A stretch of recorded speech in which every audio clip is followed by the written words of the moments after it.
Let's draw the structure for butyl ethanoate. This is an ester. An ester has two parts. One is the parent chain, which is from the carboxylic acid, and the other is a side chain, which is from the alcohol. Now the parent chain here has 8 at the end, which means that this is an ester, and we have a functional group of COO. Now, when we draw this COO, we end up with carbon having a double bond with this oxygen right here, which is this first CO right here, and carbon having a single bond with this second oxygen right here. Now, we have the functional group drawn in. Let's work on the parent chain. This eth right here tells us that there are 2 carbons in the parent chain. Now, the first carbon is always the carbon that is in the functional group.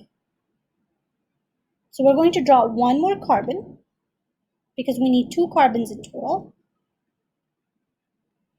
Okay, so now we have the functional group and the parent chain drawn in. Let's work on the side chain. Side chain is butyl, which means that there are 4 carbons in the side chain.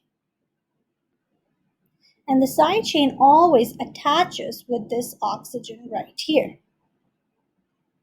Okay, so let's draw the 4 carbons in the side chain and attach it with the oxygen.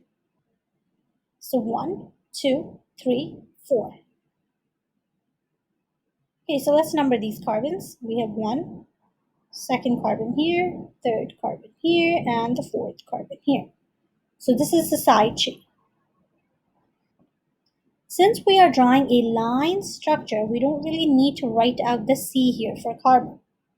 Okay, so let's get rid of the numbers and the C here.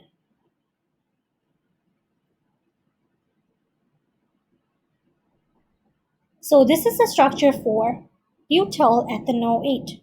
Remember, the side chain always attaches with the oxygen in the functional group, and the parent chain always attaches with the carbon in the functional group.